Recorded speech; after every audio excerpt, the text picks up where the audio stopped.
네, 교회에서 가장 많이 사용하는 단어가 여러분 무엇일까요? 아마 믿음 될 겁니다. 우리 가장 많이 듣고 있는 단어도 우리가 믿음이라고 말하게 되죠. 그리고 우리가 종종 기도할 때도 가장 많이 구하는 기도 제목이 뭐냐면 그 또한 믿음이죠. 하나님 내게 믿음을 주세요. 우리 가장 좋아하는 말 중에 하나가 제가 방금 나눴던 말씀이잖아요. 내 믿음대로 될지어다. 믿음의 간구에 대해서 우리가 종종 많이 듣고 살아갑니다.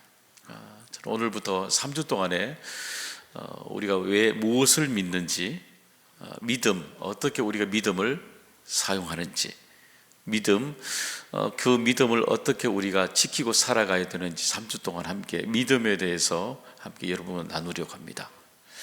여러분, 그러면 믿음이란 단어가 우리들은 종종 우리 믿음의 사람들이 주로 많이 사용하기 때문에 우리들만 필요한 것으로 종종 생각하기 쉽죠.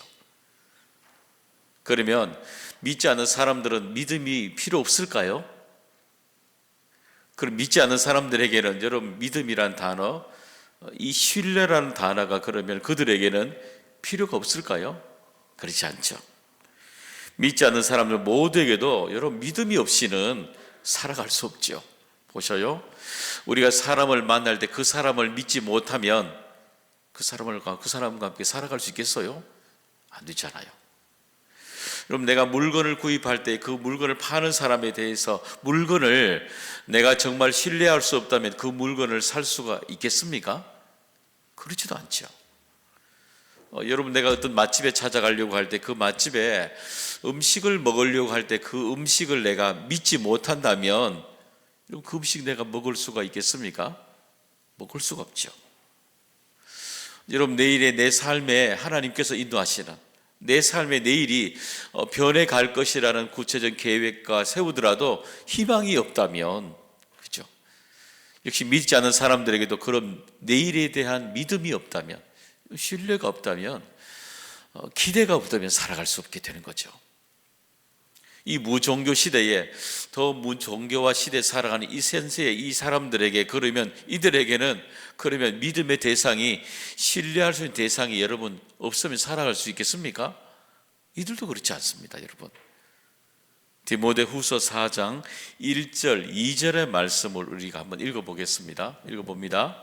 너는 이것을 알라. 말세에 고통하는 때가 이르러 사람들이 자기를 사랑하며 돈을 사랑하며 자랑하며 교만하며 비방하며 부모를 거역하며 감사하지 아니하며 거룩하지 아니하며. 그렇죠. 무종교화 시대에 이 말세로 살아가는 이들에게 하나님의 경고의 말씀이 있습니다. 그건 뭐냐면 첫머리 나오죠. 여기 보시면은 사람들이 자기를 사랑하며 그럽니다. 무종교화 시대에 여전히 믿고 있는 마지막에 믿음의 대상이 뭐냐면은 우리 자신입니다. 우리 자신이죠.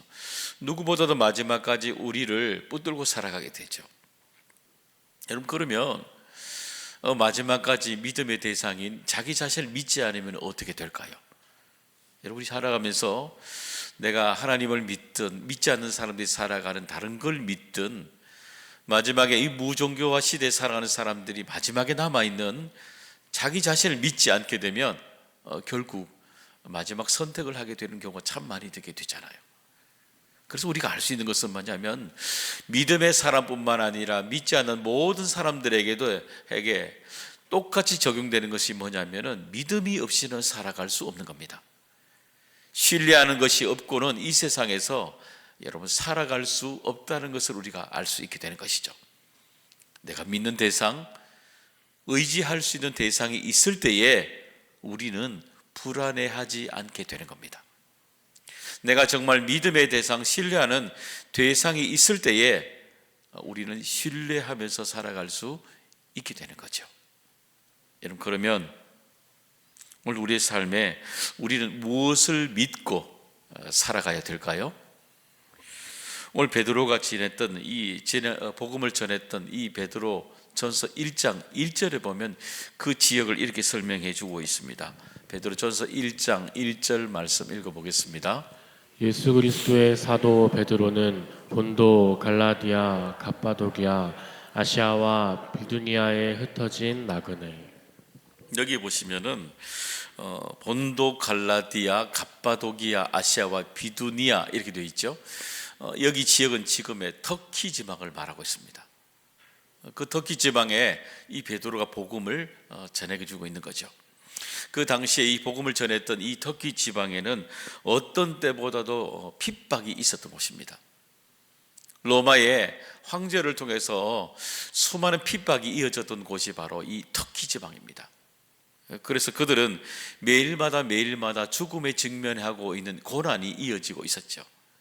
여러분, 그래서 베드로 전서에는 보시게 되면은 이 5장으로 이루어진 이 짧은 장인데도 불구하고 고난이라는 단어가 계속해서 반복이 됩니다.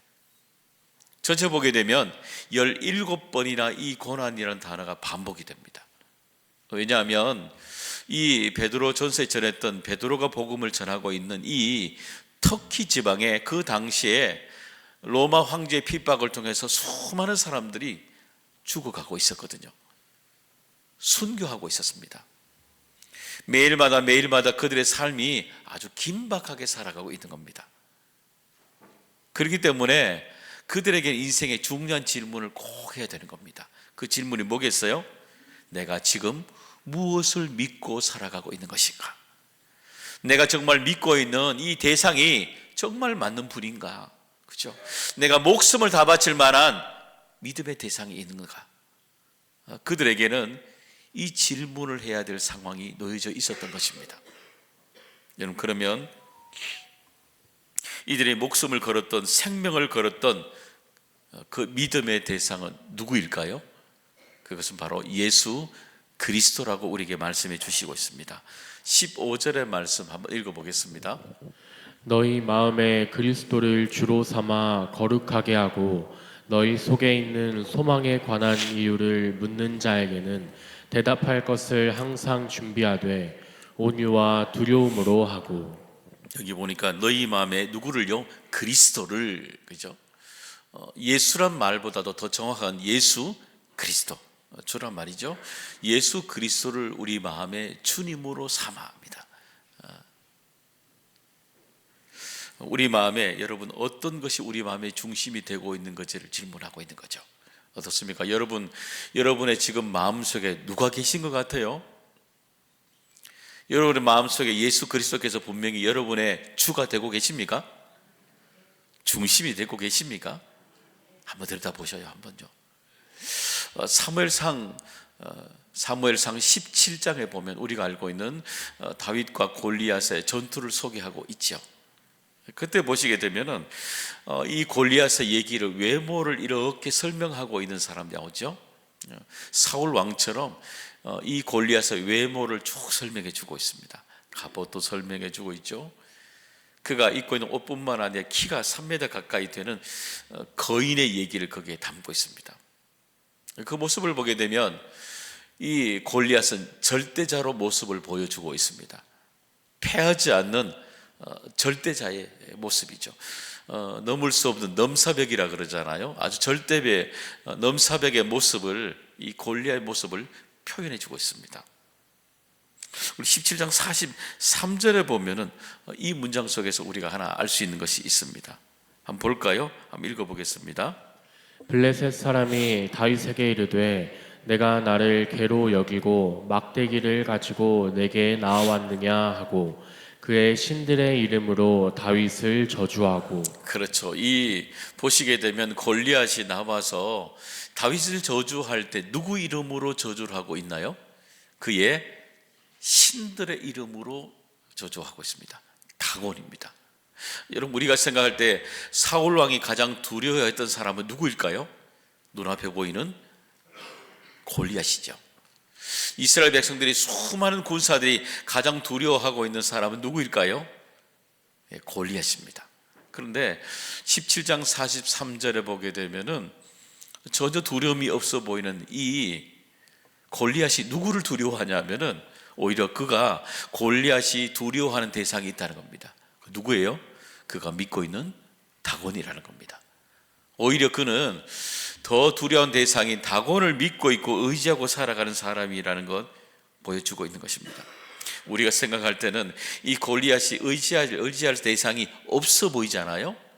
아닙니다. 오히려 우리가 보기에 가장 무서워 보이는 이 골리앗이 오히려 그 또한 의지하고 있는 이 다곤이라는 신을 의지하고 있다는 것을 우리가 알 수가 있습니다. 이 다곤은 농경사회를 지배하는 신입니다. 이 다곤은 그들에게 농경뿐만 아니라 그들의 삶에 복을 준다고 믿고 있는 신이 바로 다곤이 되는 거죠.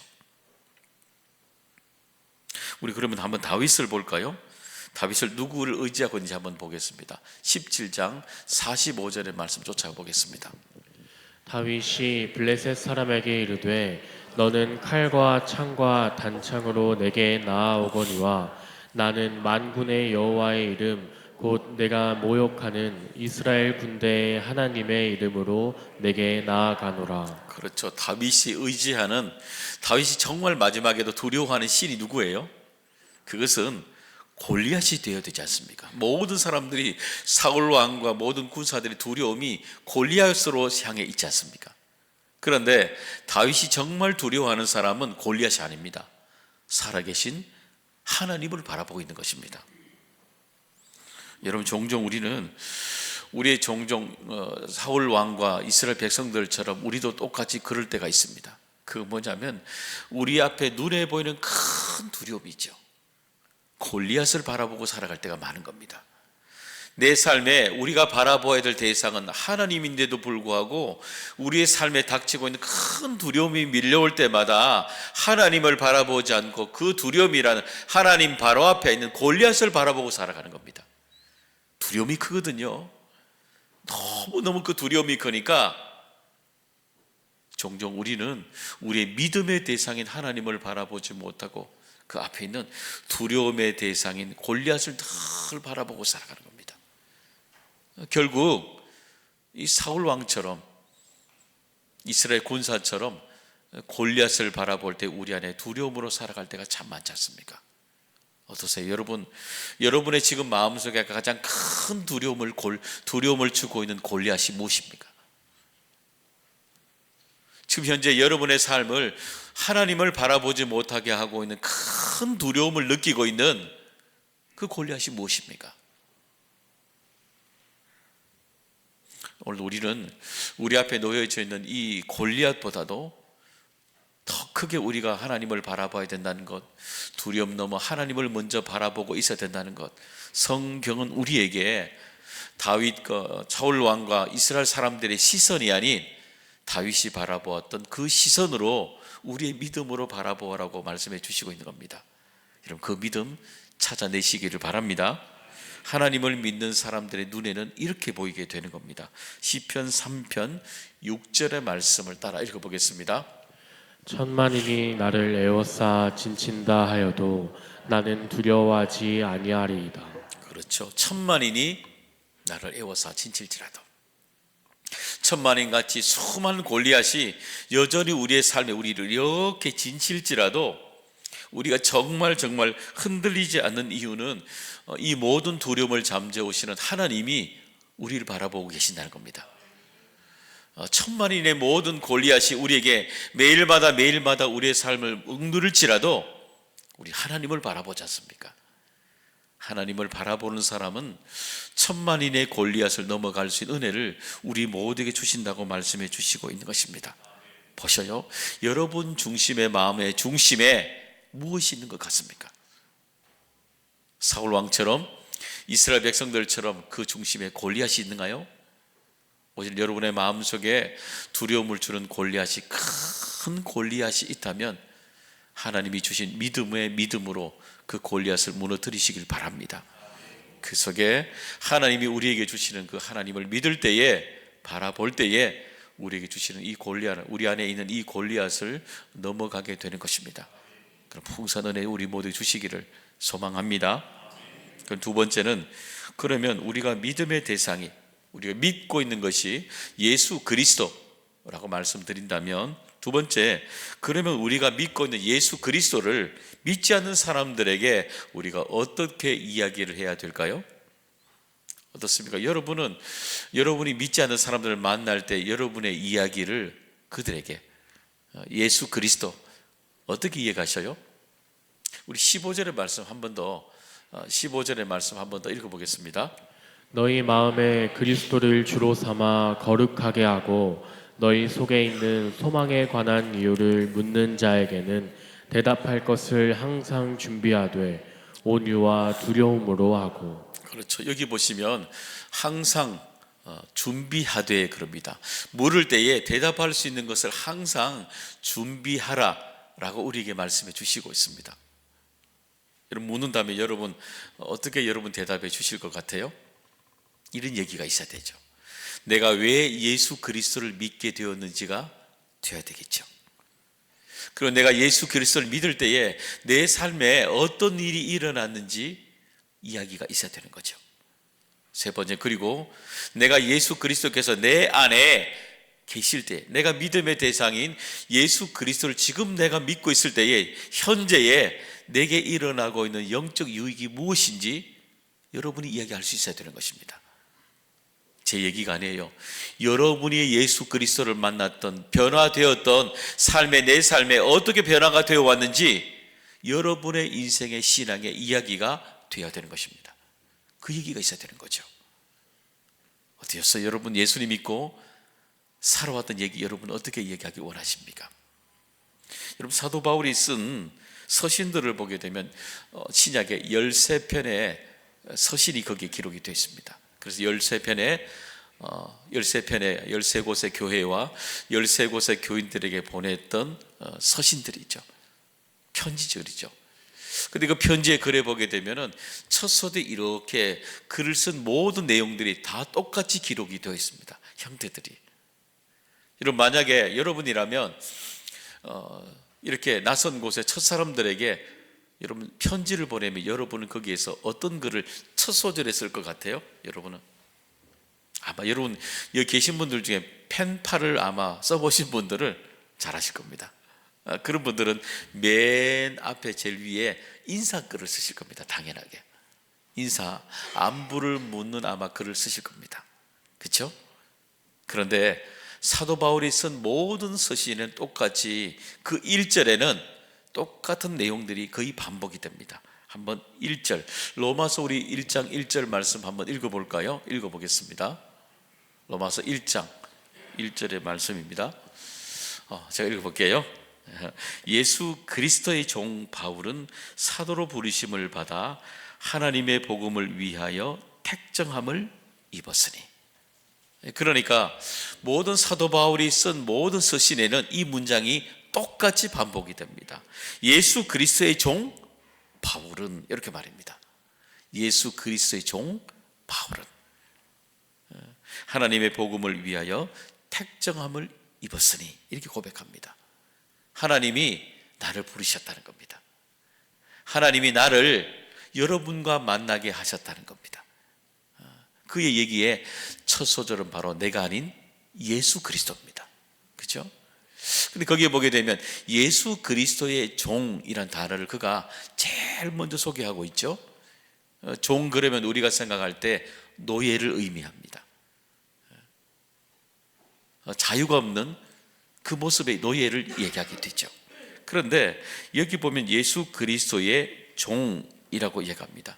이 말은 뭐냐면은 사도 바울이 정말 첫 소절에 하고 싶었던 얘기는 뭐냐면은 예수 그리스도입니다. 예수 그리스도가 나를 불러주셨다는 겁니다. 그리고 예수 그리스도는 내가 과거에 종으로 살아갔던 나를 자유케 하셨다라는 것을 제일 앞에 고백하고 있는 것입니다. 나를 자유케 하신 분이라는 겁니다. 이 사도 바울은 예전에 그는 종으로 살아갔지요.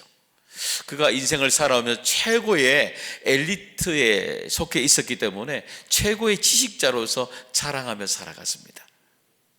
그가 가지고 있는 물질이 로마 시민권을 가진 사람이었기 때문에 물질도 풍성하게 있었죠. 남들보다도 배움에 지식이 있었기 때문에 공의회 회원으로 활동했었기 때문에 위치가 아주 높았죠. 그럼 그것이 그에게 자유를 준다라고 생각을 했습니다. 그런데 예수 그리스도, 그의 인생에 예수 그리스도를 만나고 난 뒤에 내가 내 삶에 정말 종으로 살아왔구나, 이것을 깨닫게 됩니다. 내가 정말 가지고 있는 이 최고의 이 권력이 나를 노예처럼 살게 했구나. 내가 정말 붙들고 있는 수많은 물질의 문제들이, 이 물질이 나를 노예로 살아가고 있구나, 했었구나.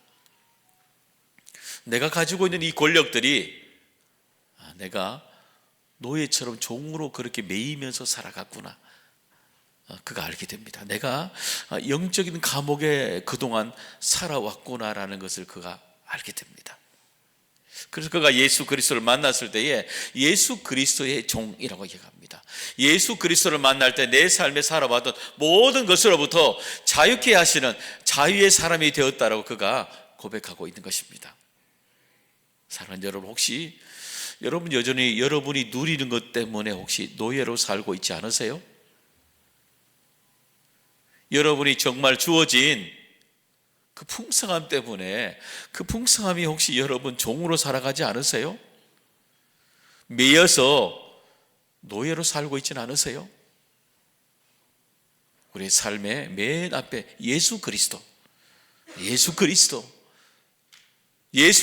우리 안에 영원한 참 자유를 준다고 우리에게 말씀해 주시고 있는 것입니다. 사도 바울이 맨 앞에 나는 자유자입니다, 나는 정말 예수 그리스도 안에 자유자입니다, 그 자유를 고백하고 있는 것입니다. 그러면 이 바울이, 이 베드로처럼, 이 베드로가 있는 이 자유함, 무엇이 이 베드로가 마음을 자유롭게 했을까요? 그것은 우리가 읽었던 소망입니다. 소망. 15절에 너희 속에 있는 소망에 관한 이유를 묻는 사람들에게는 소망이 있다는 겁니다. 그가 자유자로 살아가는 모습들이 믿지 않는 사람들에 봤을 때 그 안에 예수 그리스도를 믿는 사람들은요, 소망이 있다는 거예요. 믿지 않는 사람들의 눈에는 정말 자유롭게 살아가는 인생에 소망이 있다는 겁니다. 그 소망이 무엇입니까? 그렇게 자유함으로 살아가는 그것 무엇입니까? 그렇게 질문한다는 것입니다. 여러분, 그럼 베드로가 왜 이렇게 그 마음에 예수 그리스도께 주신 소망을 담아내며 살아갈 수 있었을까요? 그의 과거를 한번 볼까요? 과거를 보시면 그의 과거에 예수님을 따라갈 때는 누구보다도 예수님이 복음을 전했던 맨 앞에 복음을 들었죠. 그리고 예수님이 기적을 행하는 곳들마다 그 눈앞에서 하나님의 말씀의 능력을 보았죠. 예수 그리스도, 그가 그리스도라는 건 누누이 반복하며 보고 살아왔죠. 근데 그게 마지막에, 주님의 마지막에 그 자리에서 그는 예수님을 그리스도가 아니라고 부인하게 됩니다. 그가 3년 동안 받아왔던 모든, 보았던, 배워봤던 모든 것들, 그 한순간에 모든 걸 부정해 버리게 됩니다. 그의 삶에 돌아보았을 때에 참 아픈 기억이죠. 지우고 싶은 그의 과거가 거기 있는 거죠. 좀처럼 잊어버리지 않는, 지워지지 않는 아픔이 그의 과거에 있게 된 것이죠. 여러분, 종종 우리들도 우리 마음속에 종종 잊고 싶은 과거가 있지 않습니까? 여전히 반복되면서 내 삶에 따라오는 과거의 흔적들이 우리를 따라오게 돼 있잖아요. 종종 그 이야기들이 종종 생각날 때마다 내게 이 베드로처럼 큰 아픔이 되기도 하지 않습니까? 그럼 베드로는 이것을 어떻게 지웠을까요? 그것은 오늘도 14절의 말씀에서 그런 이렇게 깨닫게 된 겁니다. 우리 14절의 말씀 한번 읽어보겠습니다. 그러나 의를 위하여 고난을 받으면 복이 있는 자니 그들이 두려워하는 것을 두려워하지 말며 근심하지 말고. 그렇죠. 그가 받았던 고난이 뭐예요? 복이라는 것을 알게 해주셨다는 겁니다. 요한복음 21장에 보면 그가 그 아픔의 흔적을 가지고 나중에 갈릴리 바다로 돌아갔을 때에 그때 주님이 오시지 않습니까? 주님이 그 베드로가 가지고 있었던 그 기억들의 아픈 것들을 하나님을 만날 때 그것을 복으로 인생에 앞으로 나아갈 수 있는 비전으로 해석을 해주십니다. 늘 과거를 바라보며 살아갔던 이 베드로의 눈을 하나님을 만날 때에 하나님이 베드로의 눈을 과거가 아니라 미래를 바라보는, 앞으로 바라보는 눈으로 바꿔주십니다. 비전인 거죠. 하나님의 복을 그들에게 알게 해주셨던 겁니다. 그래서 그의 상세 수많은 삶이 고난이 내게 새롭게 깨달아가는 복이었다는 사실을 깨닫게 된 것입니다. 사랑하는 여러분, 하나님께서 우리에게 주신 소망은 우리의 눈을 바꾸는 것입니다. 삶을 다르게 해석해내기 되는 것입니다. 내 인생 살아왔던 인생의 이야기들을 새롭게 하나님을 만난 사람은 소망을 바꾸시게 되는 겁니다. 그런 은혜들이 여러분과 믿음을 통해서 해석되기를 간절히 소망합니다. 세 번째는 우리 안에 결국 밖으로 믿지 않는 사람들에게 보여지는 태도가 있다면, 세 번째는 내 안에 하나님과 나 사이의 태도가 무엇인지를 말씀해 주시고 있습니다. 그건 바로 15절에 말씀하고 있는 온유와 두려움이란 단어입니다. 15절은 뭐라 그랬어요? 온유와 두려움으로 하고 그럽니다. 이 온유라는 것은 우리 안에 부드러움, 친절함을 말합니다. 두려움은 우리 안에 경외하다라고 사용할 때 이 단어죠.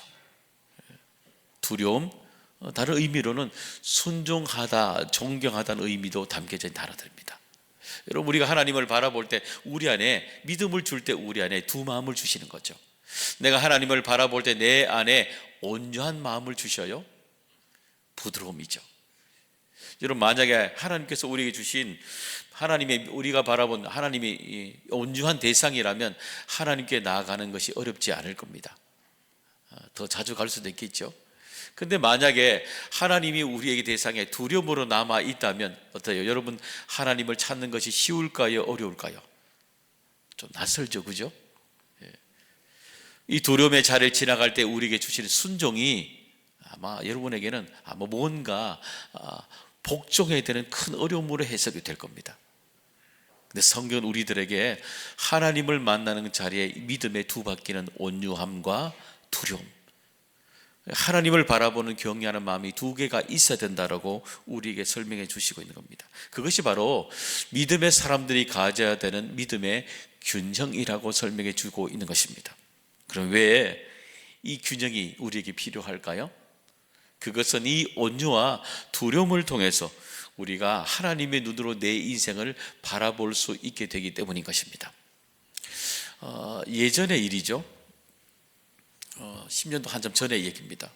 예전에 제가 대학원에 다닐 때 장신대를 졸업하고 이제 상담대학원에서 상담을 공부하기 위해서 공부할 때입니다. 그때 수업에 들어갔는데 교수님이 수업에 과제를 내주셨어요. 그 과제가 뭐냐면은 과거 어릴 때부터 태어나서 지금까지 내 삶에 살아왔던 수많은 일들을 한번 정리해 보라는 겁니다. 정리해 보라는 겁니다. 그런데 그냥 정리하라는 게 아니에요. 상담을 배우는 사람들이니까 상담의 기법을 넣어서 한번 해석해 보라는 겁니다. 그러니까 그게 보게 되면 우리가 알고 있는 여러분 알고 들어보셨던 아마 전이라는 단어가 있을 겁니다. 역전이라는 단어도 있겠죠. 예. 명료하라는 단어도 있겠죠. 그뿐만 아니라 나를 이렇게 방어했었던 방어 기제라 그러잖아요. 아마 여러분 방어 기제 아마 많이 들어봤던 단어 중에 투사라는 단어도 있을 겁니다. 이 상담 기법과 방어 기제를 넣어서 내 모습을 한번 쭉 한번 스토리를 적어보라는 겁니다. 그래서 제가 그 과제가 있었기 때문에 제가 살아왔던 인생의 라이프죠. 쭉 한번 적어봤어요. 어릴 때 기억나는 순간부터 40살 될 때까지 쭉 한번 읽어봤습니다. 써내려간 거죠. 적어가 보니까 참 특이한 게 발견됐습니다. 내 이야기잖아요. 내 이야기인데, 분명히 내 얘기인데 내가 내 자신의 이야기를 들여다보고 있는 겁니다. 그렇죠? 왜냐하면 내 모습 속에 내 삶에 내가 어떤 일을 내가 이렇게 살펴봐야 되니까 내 일인데도 내가 이렇게 내 밖에서 이렇게 벗어나서 나를 이렇게 보고 있는 내 모습이 보이는 거예요. 그렇죠? 내가 밖에 나서 내가 내 모습을 이렇게 들여다보고 있고 내가 우리 부모님의 모습을 이렇게 들여다보고 있는 겁니다.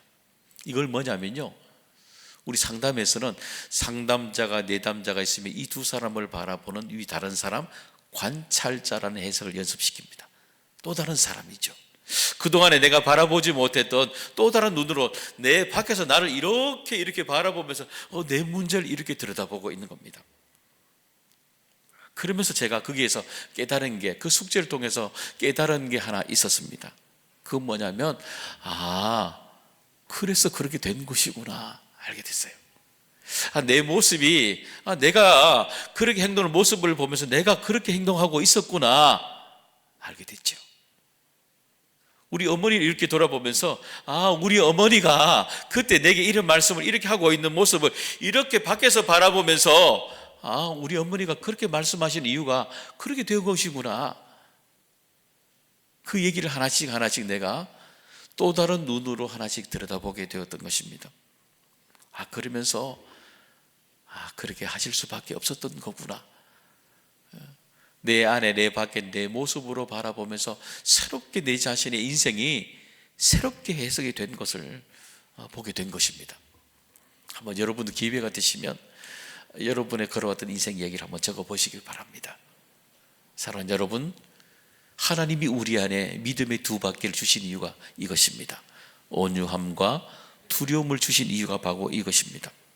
우리 마음에 하나님이 주시는 온유한 마음 그리고 두려운 마음으로 이렇게 내 자신을 바라보는 겁니다.